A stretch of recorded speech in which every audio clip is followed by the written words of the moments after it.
जी sir, चालू है। Hello, hello, yeah. Hello. Today we'll discuss diseases of external ear. You know,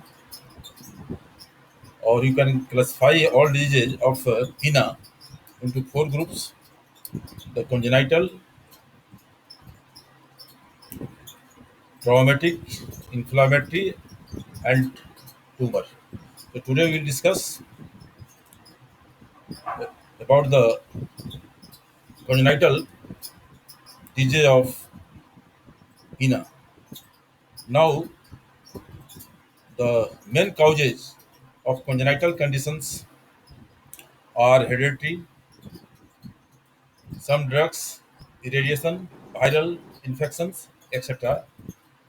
And the different lesions we can see in day-to-day practice, like Darwin tuberculosis, which is inherited conditions, presents as small elevations in posterior superior part of the helix.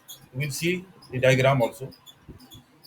And other conditions like wider Booth's ear,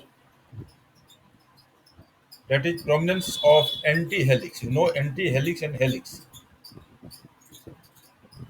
So the anti-helix is prominent and underdevelopment of helix, that is outer elevations over the lateral surface. So in this case, you can see the anti-helix, which is prominent, but helix is underdevelopment. And this condition may be associated with sensory neural loss and CHL. So now the third condition is Bojard's ears, and again it is a dominant inheritance and presents as the fusion of helix and anti-helix. मेरा picture नहीं जा रहा ना? अच्छा.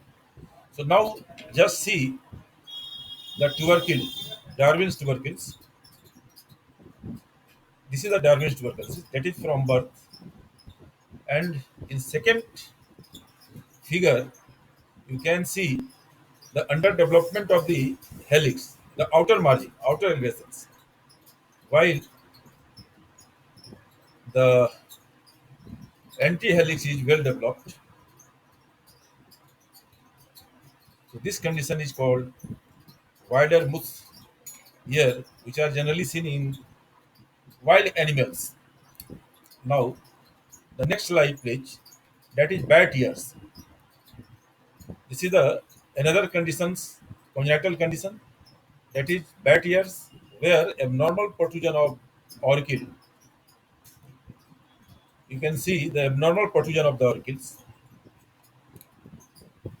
absence of or poor development of anti-helix. Now see, the anti-helix is almost absent or poorly developed. Just see, anti-helix. This is anti-helix, which is poorly developed or almost absent, so that the quena is large than normal and it appears as bad ears. The treatment is surgical corrections anytime after 6 years.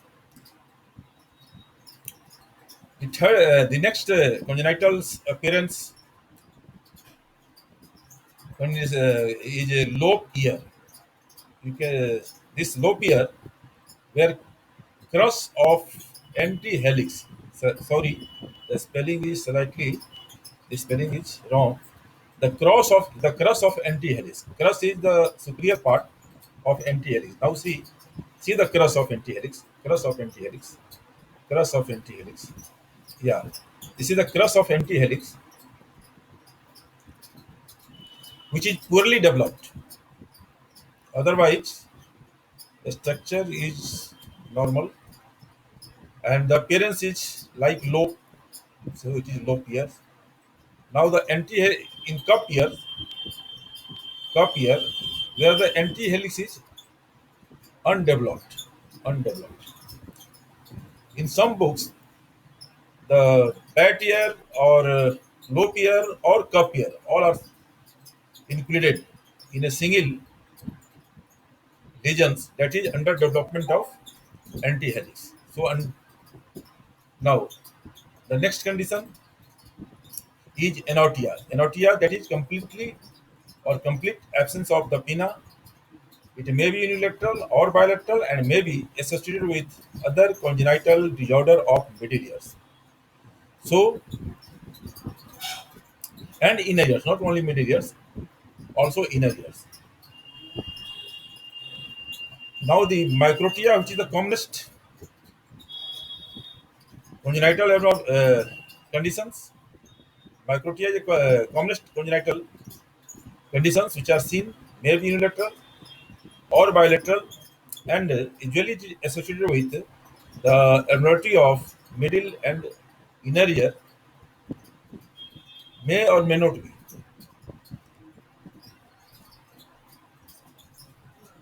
The next condition is macrotia. Macrotia. Now see one by one. This is anotia. Anotia, there is no pinna. There is no pinna. There is no pinna. In second is microtia, that is commonest condition. The orchil is a small with some structure. It may be associated with the abnormality of the middle ear as well as inner ear, may not be. And the third is macrotia, where the you can see the pinna is large, but normal other structures. Only pinna is large and is functionally also normal. Now, in some cases, you can see the accessory auricles like this. See this. Actually, it appears as a small tags of his skin containing the cartilage, and this condition is called accessory auricles. Usually, it present along a maybe single or multiple along a line from the angle of the mouth to the tragus. Now, angle of mouth to the tragus. Just see, or simply anterior to the cross of the helix or tragus. The treatment is very simple: excision of this all these tags with along with the cartilage. And now the next condition, which is very important, this condition is very important: pre-auricular sinus. Pre-auricular sinus is a congenital conditions and are commonly seen either unilateral or bilateral, and is due to wrong fusion of the tubercle of first and second branchial arch. Tubercle of first and second branchial arch. So any sinus has opening over the surface, and this opening in this case is commonly present anterior to the ascending limb of the helix, just anterior to the cross of the helix. You can say it just anterior to the cross of the helix, but it may be along the line extending below quad, tragal notch and angle of between tragal notch and the angle of mouth over the pinna posterior to the external aortic, but last two are uncommon sites, and it may extend up to the level of tympanic ring. Tympanic ring. Clinical features: usually it is asymptomatic when patient don't need any treatment with the, and if infected, then it becomes symptomatic where severe pain, discharge are seen, and then the treatment is required. Excision of tract with the site. Surgical treatment is required. See, this is preauricular sinus. This preauricular sinus, which is just anterior to the cross of the helix. This is cross of the helix. This is cross of this is or the ascending portion of the helix, and this is cross. So just anterior to the helix. This is the commonest site. Now the traumatic lesion of the pinna, it and the commonest condition is hematoma auris. Hematoma auris. This is due to blunt injury. It is due to blunt injury over the auricles, and there is extravasation of blood between the cartilage and the perichondrium. So there is swelling which looks short and draggy. The treatment, if it is untreated, then the blood clot becomes organized and the ear remains permanently thickened, and the shape is like cauliflower ear. Cauliflower ears. The treatment is aspiration with wide bore needle and pressure bandage over pinna with aseptic precautions. It may require repeated aspirations, and failure of this treatment needs the open surgery, that is incision along the margin of the helix and evacuation of clot. This is under GA, followed by oral or parenteral broad spectrum antibiotics, analgesic, and dressing on alternate day. So this is the treatment of hematoma auris, and the complications of this condition is the common complication is perichondritis may occur due to infection. If secondary infection is not prevented during management, you may face the perichondritis conditions. And cauliflower ear already discussed is the healing of the hematoma of the hematoma auris. This is actually healing of the hematoma auris. More or less some lesions present as cauliflowers in any way after best treatment even. Now uh, the second condition is laceration of pinna. Laceration of pinna. Laceration of pinna is the common injury and seen during the RTA roadside accident where there is cut of skin or perichondrium or cartilage or through and through cut or multiple such injury. The treatment is immediate resuturing of a structure under aseptic precautions. The perichondrium is stitched with absorbable sutures and skin with the non-absorbable sutures, while cartilage is avoided to suture. Now, see, this is called laceration. Laceration of pinna, through and through cut. Now, the avulsion of pinna,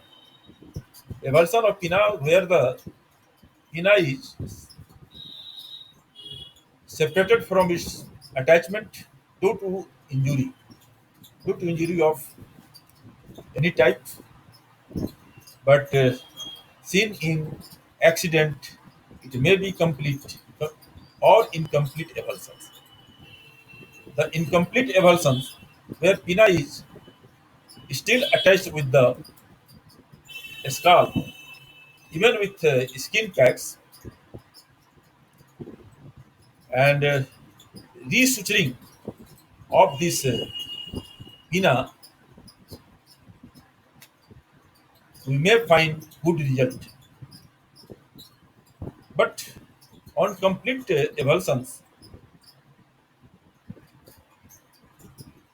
where pinna is separate from its site, it may be repaired at the time like above, at a time like above, or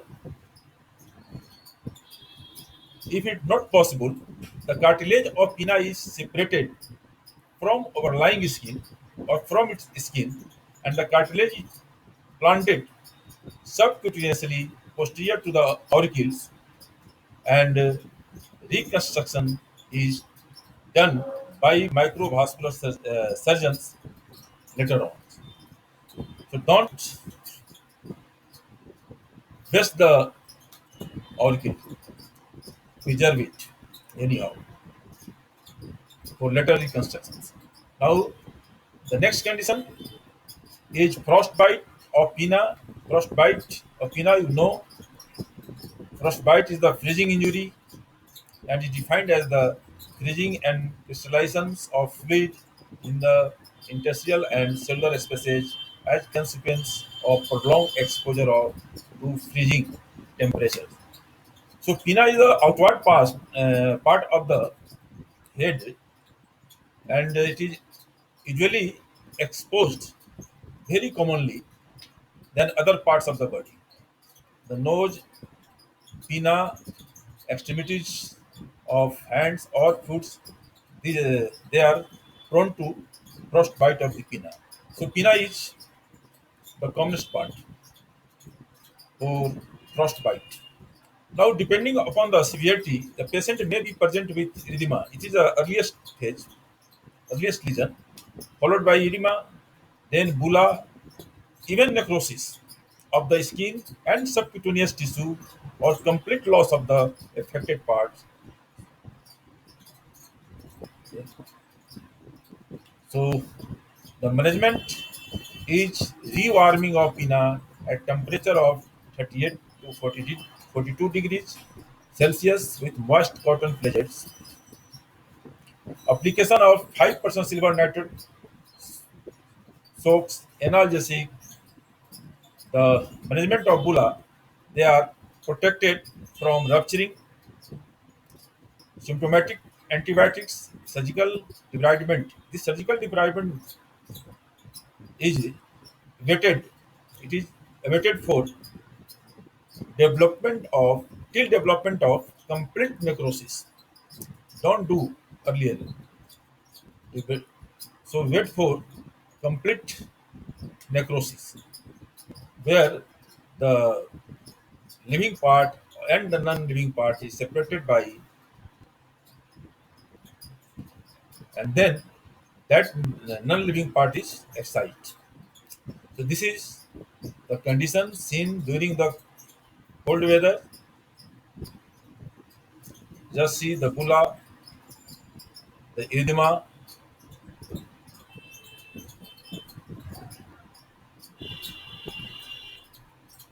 Now the keloid of pinna is also seen very commonly,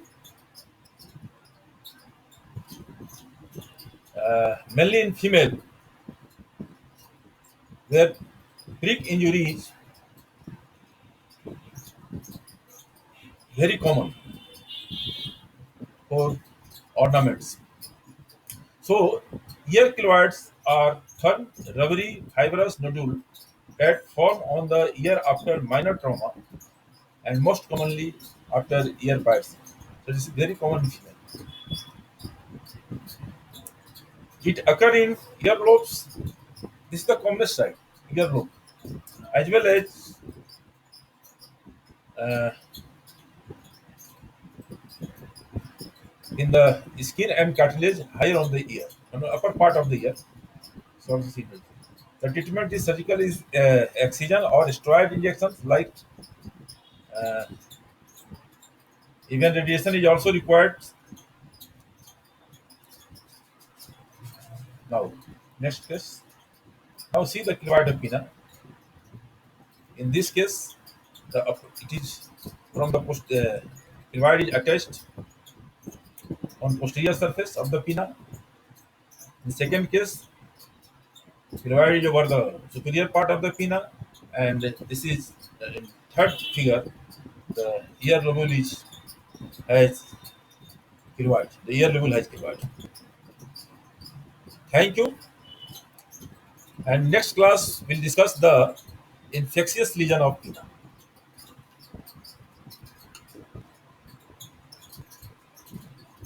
Kindly give your attendance.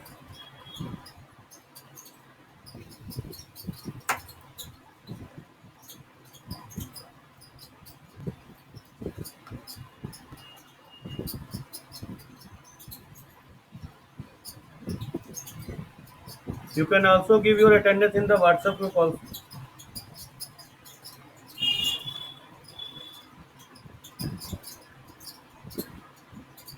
Thank you everyone.